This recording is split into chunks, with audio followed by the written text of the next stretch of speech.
My name is Daniel Carter. I'm 34 years old, and until a few years ago, I thought my family was unshakable. We grew up in Dallas, Texas, in a modest house with too many voices under one roof, but just enough love to hold it all together. My sister, Claire, was 2 years younger than me, and for most of our childhood, we were inseparable. She had a quick wit, a magnetic laugh, and a way of drawing people in. I, on the other hand, was quieter, more cautious, always the one double-checking homework while she talked her way into better grades. But as we grew old, our paths diverged. I went into finance, building a steady career, while Claire floated from job to job, charming her way into short-lived opportunities before burning bridges. Despite her chaos, I always felt protective. That was my mistake.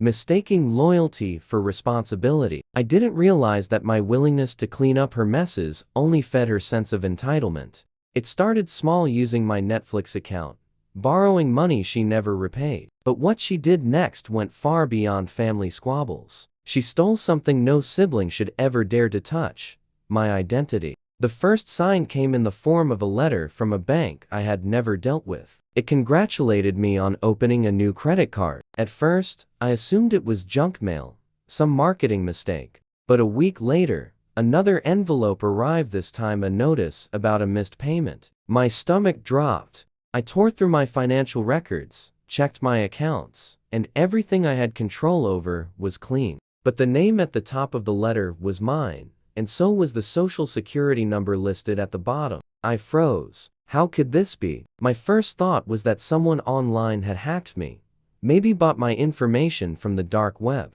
I called the bank, went through endless hold music, and finally got a representative who confirmed the nightmare. Yes, Mr. Carter, your account was opened 3 months ago. Purchases include electronics, luxury handbags, and flights to Miami. My heart raced. I hadn't bought a single one of those things. And then, a memory flashed.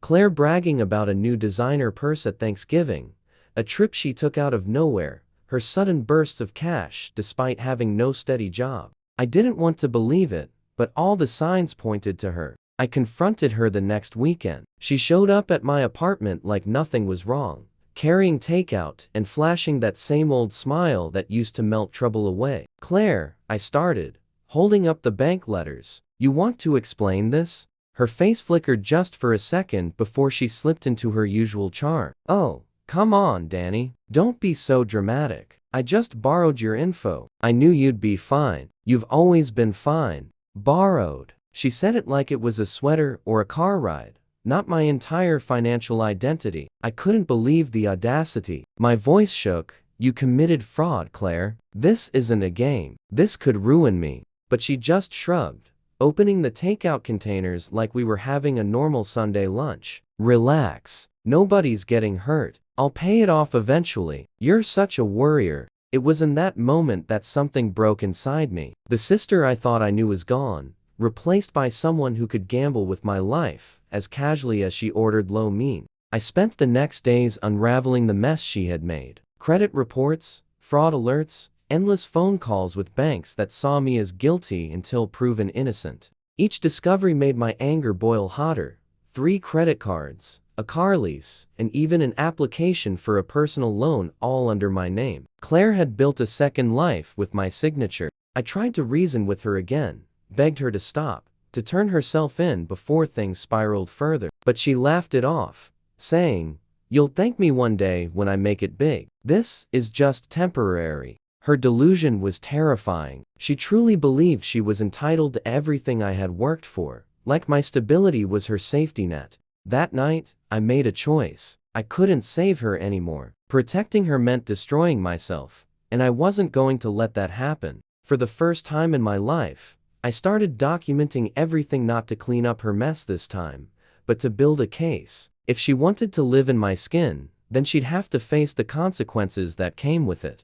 I started with what I could control. I froze my credit, placed fraud alerts, and called every creditor with trembling urgency. The banks were slow, bureaucratic, polite, but procedural, but each placed hold notes that would later prove vital. Then I went further. I pulled every copy of every document bearing my name. Leases, Contracts, confirmations, some had been faxed from Claire's email, others signed with a shaky hand that mimicked mine. I photographed receipts, matched billing addresses to hotel records, and made lists of every purchase tied to my social security number.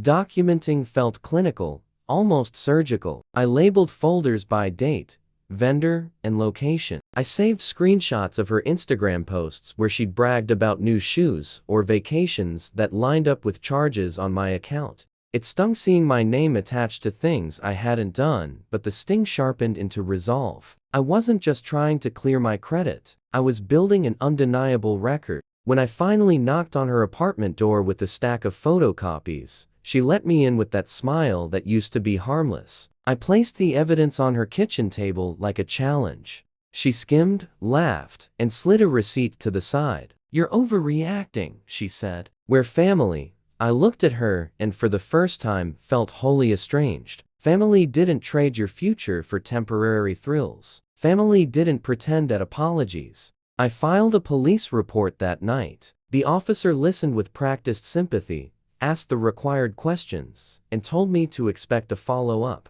The reality of law enforcement was blunt. Identity theft investigations take time, and banks' internal disputes often slow progress. Still, the report meant a formal trail now existed. I also reached out to a lawyer in initial consultation that felt like putting armor on. The attorney advised me to preserve everything and suggested a forensic accountant who specialized in unraveling tangled finances. Working with the accountant was another step deeper. She showed me how to trace money flows, how card processors and merchant codes revealed what kind of stores the charges came from, how small transfers created a money trail that led back to a specific set of accounts. It was astonishing and infuriating to see the method in Claire's chaos. She hadn't been careless, she'd operated with a pattern that assumed she wouldn't be looked at closely. I compiled the forensic report, had it notarized, and sent copies to the bank disputes, the police, and my lawyer. The stakes had shifted. This was no longer just repair work. It was an action plan. Claire didn't wait around. When she realized I had escalated things, she reacted the only way she knew how: defiance and theatrics. She posted stories with cryptic captions about betrayal and someone who ruins family bonds, tagging mutual friends. She called our parents and told a version where I had been controlling, unkind, and jealous. The small circle of relatives who hadn't been paying attention tilted slightly away from me, and for a moment, I felt the old guilt I used to carry. The family protector turned out to be the accused. But the forensic paper trail didn't lie. The bank froze the disputed accounts pending investigation. Creditors placed temporary holds. The car lease company pulled the vehicle back into recovery. Claire raged threats, door knocking at odd hours, a voicemail where she screamed that I'd betrayed her. I saved every message. Her theatrics were loud, but when I presented the notarized forensic report, the weight of documented evidence drowned out the performance. People who'd wavered started to listen. Loyalty is powerful, but so is proof. The turning point came when the lawyer suggested we file a civil suit alongside the criminal complaint. Identity theft isn't just fraud, he said. It damages credit, emotional distress, and financial stability. At first, the idea of dragging my own sister into court felt unbearable. But then I thought about the months of phone calls, the anxiety that had become my morning ritual, the lost time repairing what she destroyed. She hadn't just borrowed my name, she had stolen my peace. We filed. The summons was served to Claire's apartment, and she exploded. She called me screaming, her voice hoarse. "You're really going to ruin me? Your own blood?" The irony nearly choked me. She'd been ruining me for months, yet in her mind, accountability was betrayal. I hung up without replying. For the first time, silence felt like power. From that day on, I avoided every direct conversation. Everything went through the lawyer. I stopped trying to convince her, stopped trying to reason. She had crossed too many lines, and now the lines were on paper, stamped by the court. The battle wasn't just personal anymore, it was legal, official, and very, very real. Court prep consumed me. The lawyer drilled me on testimony, the accountant refined her charts, and I learned how to separate fact from emotion in the sterile language of depositions. Meanwhile, Claire doubled down on theatrics.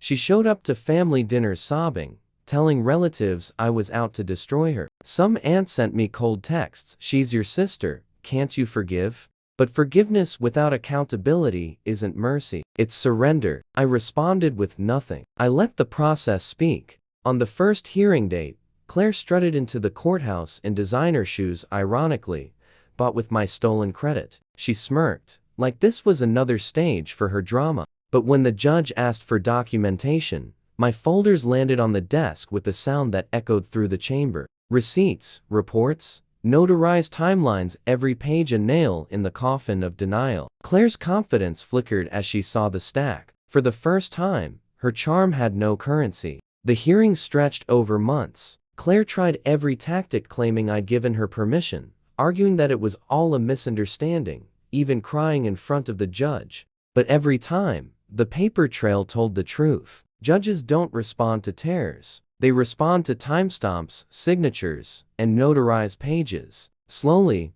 her defenses crumbled. The final blow came when the forensic accountant presented side-by-side comparisons of Claire's spending against her social media posts. A Gucci purse bought on my account appeared the same day she uploaded a selfie with it. A Miami flight charge matched her beach pictures. The courtroom murmured, and Claire's face drained of color. That night, I didn't celebrate. I sat in my apartment, staring at the lockbox where I kept all the files. Victory felt hollow, but necessary. What she had stolen from me wasn't just money, it was trust, and no verdict could return that. But the verdict would make her live with the consequences, and that was enough. When the verdict came, it was like a split down the middle of our family. The court ruled in my favor. Claire was guilty of identity theft and liable for damages. Restitution was ordered, accounts closed, and my credit file slowly began to heal. But at home, the atmosphere was toxic. My parents, torn between children, tried to soften the edges. My mother pleaded, "She's still your sister, Daniel. Blood is blood." My father, quieter, simply said, "She crossed a line we can't ignore." Claire, of course, painted herself as the victim. To cousins, to friends, she wailed about betrayal. She claimed I had humiliated her out of jealousy. But the paperwork was public record now. Anyone who cared to look could see the truth. Some relatives distanced themselves from me at first, but time has a way of clarifying things. As months passed, the weight of documented fact outlasted her dramatics. I realized then, revenge wasn't about loud declarations. It was about steady proof that could outlive any lie. Claire's life unraveled after the trial. Creditors pursued her directly now. Her landlord evicted her for unpaid rent, and her once busy social calendar thinned into silence. I didn't celebrate. It was painful to watch someone I once trusted implode. But pity didn't erase the damage she had done. When she showed up at my door one night, mascara streaked,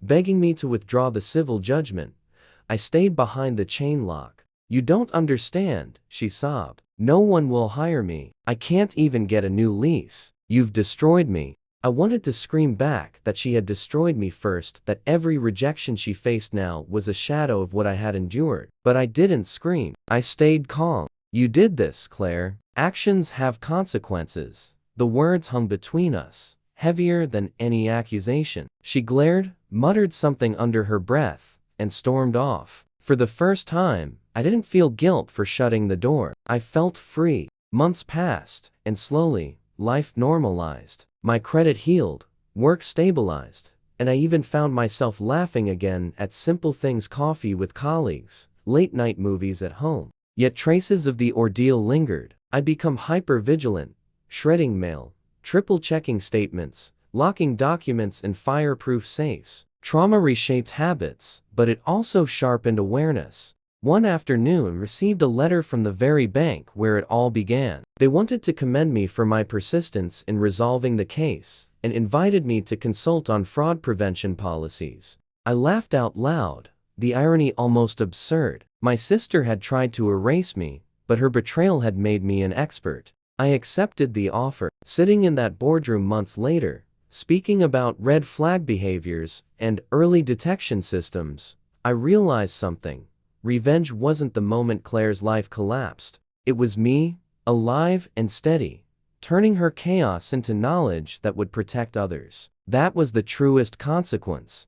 The consulting role opened doors I never expected. Companies began reaching out, asking me to train their staff on fraud awareness. Standing in front of conference rooms filled with professionals, I'd catch myself thinking, this started with Claire. What had once been my private nightmare had turned into a platform that gave me credibility. But every success came with shadows. At family gatherings, Claire's absence was a gaping hole no one dared name. My mother still set a plate for her at Thanksgiving, even though the chair stayed empty. My father avoided the subject altogether, focusing on football games and carving the turkey. I carried guilt like a silent guest at the table. Still, I reminded myself, love without boundaries isn't love, it's submission. Claire had crossed lines too severe to erase. The ache remained, but it was better than living enslaved to her chaos. I had chosen survival, and survival came with scars. News of Claire filtered back to me through cousins and distant relatives. She drifted from town to town,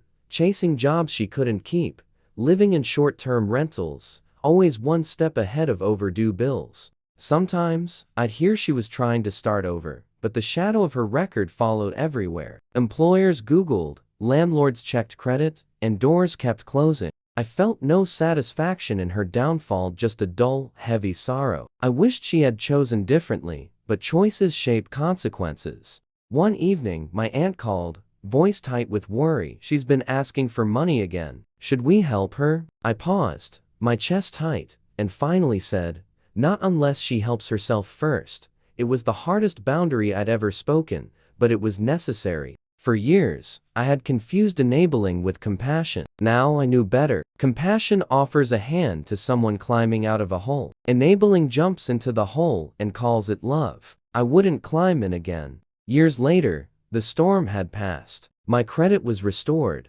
My career had advanced. And I was even mentoring young analysts who reminded me of myself before it all. But the scars of the ordeal lingered in subtle ways: an instinctive mistrust, a sharp ear for lies disguised as charm. Then one winter morning, I received a letter I didn't expect. Claire had entered a rehabilitation program, mandated by a court after yet another fraud attempt. She had listed me as her emergency contact. My first reaction was anger. How dare she still tether herself to me? But as I sat with the letter, another thought formed. Maybe, finally, she was confronting what she had always run from. I didn't visit her right away, but I kept the letter, not as a promise of reconciliation, but as a reminder that consequences had done what my protection never could. They had forced her to face herself, and maybe that was the only justice left. The first time I visited Claire in the rehabilitation center, I almost turned back at the door. The sterile halls, the quiet hum of fluorescent lights, it all felt foreign, and yet somehow appropriate. When she walked into the visitor's room, she looked smaller, stripped of the glamour she used to hide behind. Her hair was tied back, her hands fidgeted nervously, and for once, there was no smirk waiting to disarm me. Daniel, she said softly, as if testing the sound of my name. I didn't rush to fill the silence. For years, I had filled every gap with forgiveness, explanations, or protection. This time, I let the silence belong to her. I wanted to tell her she couldn't, not fully, not after what she'd done. But instead I said, you start by admitting it. Her eyes brimmed with tears, not the manipulative ones I'd grown used to, but something raw and practiced. For the first time, I saw a glimpse of the sister I had lost. Her recovery was messy, uneven. She wrote me letters, sometimes apologizing, sometimes lashing out, as if she couldn't decide who to be. I didn't respond to every letter. I had learned boundaries too well, but the ones where she admitted fault, I kept. Not because I trusted her yet, but because I wanted to remember that even she could face the truth when forced to. In group therapy, she confessed to the counselor that she had used my identity because she always felt like she lived in my shadow. Daniel had it all together, she said. I thought if I took what he had, I'd finally be enough.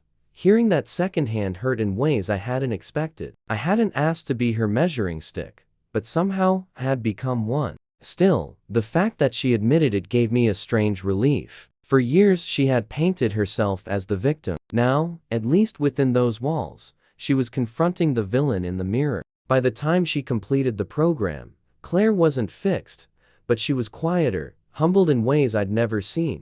At the exit meeting, the counselor looked at me and said, "She has a long road, but she's finally on it." I nodded, unsure whether hope or caution should win. Outside the center, Claire stood with her small duffel bag. She looked at me, nervous, and said, "Can I stay with you?" The old me would have said yes instantly, rushing to save her. But the man I had become remembered every sleepless night, every bank call, every courtroom battle. "No," I said gently but firmly. "Not now. You need to build your own life." She flinched, but then slowly nodded. For the first time, she didn't argue. She just whispered, "Thank you for not giving up on me completely." As I watched her walk away, I realized revenge had carried me only so far. What remained now was justice, boundaries, and maybe someday redemption. Months passed before I heard from Claire again. This time, instead of desperate calls or manipulative letters, I received a short email.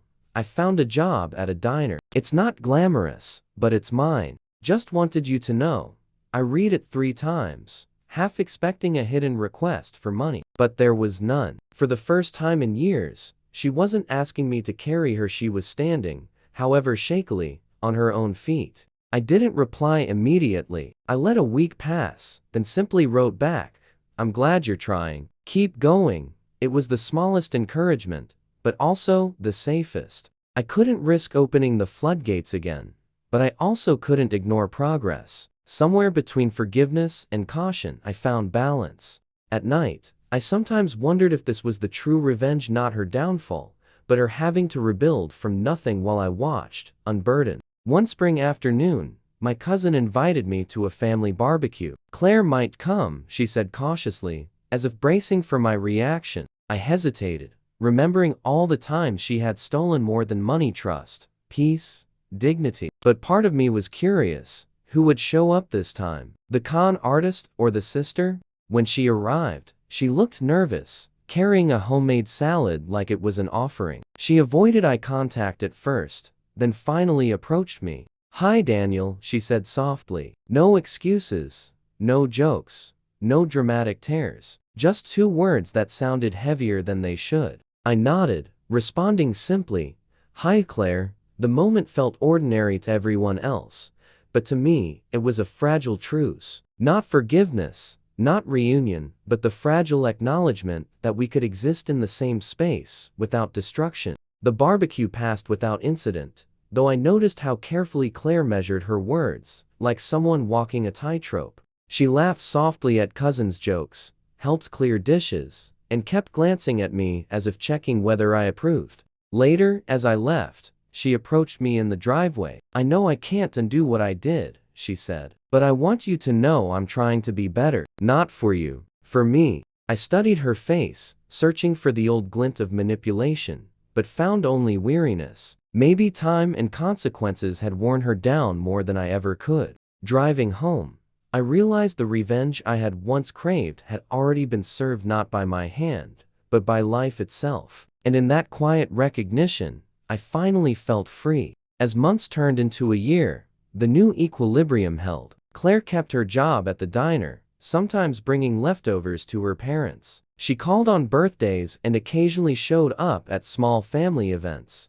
The distance between us was permanent, but manageable, like a healed scar you notice only when sunlight hits it just so. I kept my boundaries, answered when necessary, and let the legal record stand as its own truth. One evening, received a short voicemail from Claire. Her voice trembled. "I paid back a little today. It's not much, but I wanted you to know I'm trying." It wasn't a full restitution, far from it, but it was a gesture. I listened twice, then saved the message in a folder labeled Progress. Small things accumulate into change, I reminded myself. Healing wasn't dramatic. It was incremental. That winter, taught a workshop on preventing identity theft for a community center. I used anonymized examples from my case, not to shame, but to warn. After the session, a woman in her 70s hugged me and said, "If you hadn't done what you did, I'd still be ignoring the signs." Her words landed like a benediction. The consequence of Claire's choices had rippled outward and protected others. In that, there was meaning beyond family wreckage. Time softened the family tensions. My parents aged in small, steady ways. My father regained his appetite for weekend sports commentary, and my mother stopped setting that extra chair at the table,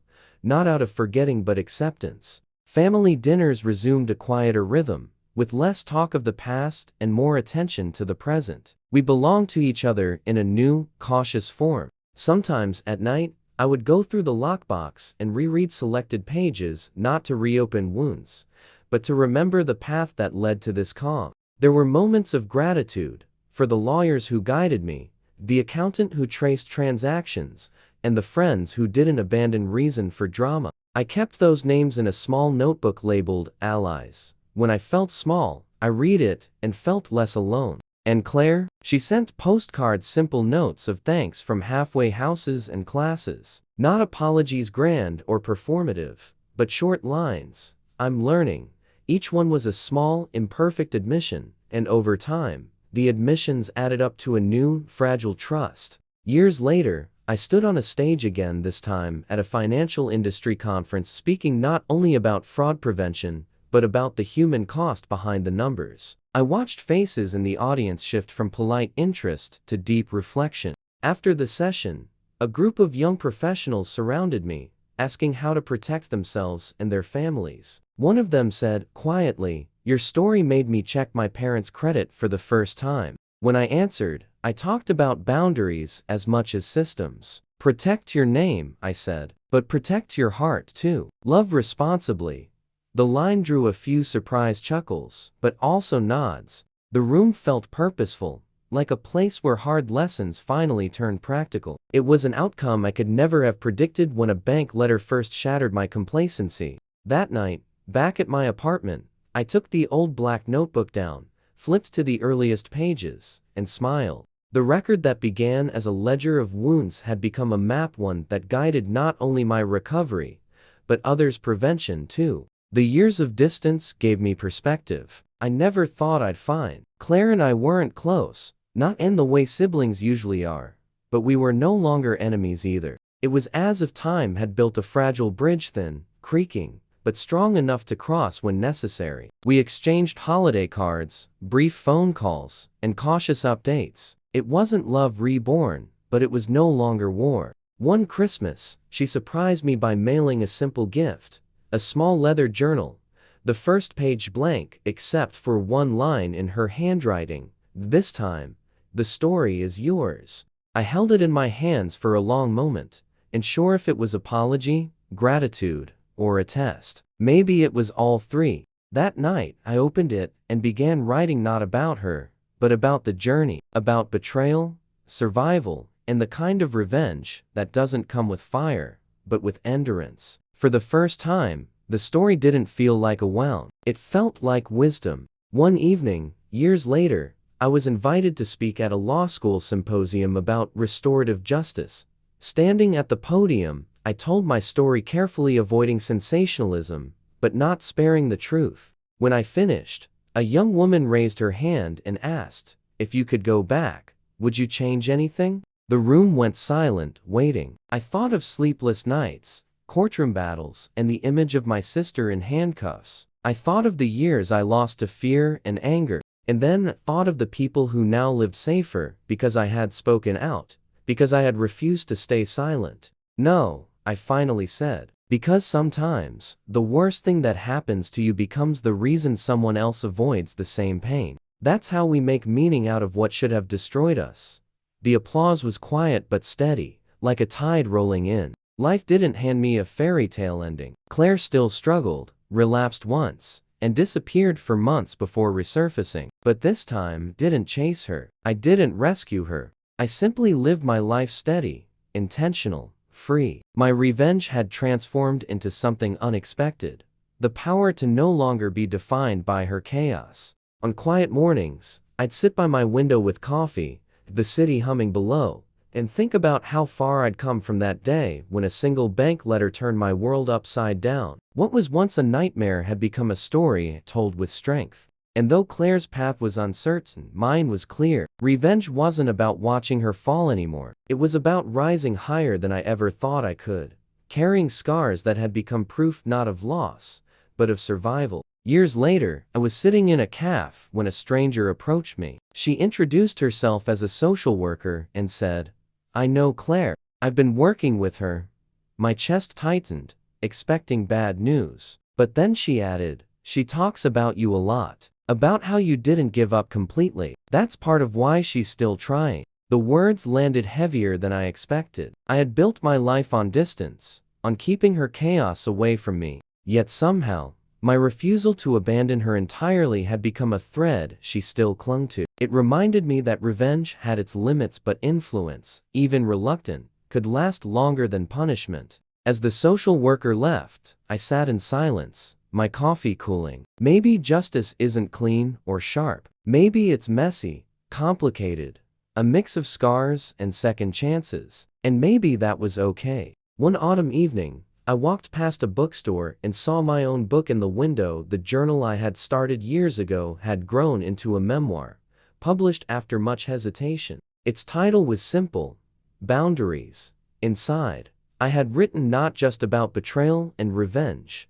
but about rebuilding, about drawing lines where love and self-respect could coexist. People emailed me, thanking me for telling a story they felt, but never spoke aloud. "Your words gave me permission to protect myself," one reader wrote. That was when I realized the true legacy of what had happened. Not the destruction Claire had caused, but the resilience I had discovered. Sometimes revenge doesn't look like punishment. Sometimes it looks like living better than they ever expected you to. On the anniversary of my father's passing, our family gathered quietly. Claire was there, sitting across from me, older now, her face etched with lines of struggle, but also survival. For a long moment, our eyes met, not with blame, not with anger, but with something closer to recognition. She raised her glass of water and whispered, "To making it this far." It wasn't an apology, and it wasn't forgiveness, but it was honest. I lifted my own glass and nodded. That night, walking home under the city lights, I finally understood. Revenge had been the fire that kept me moving through the darkest years. But what sustained me in the end wasn't the fire, it was the light that came after. And with that light, I walked forward, free.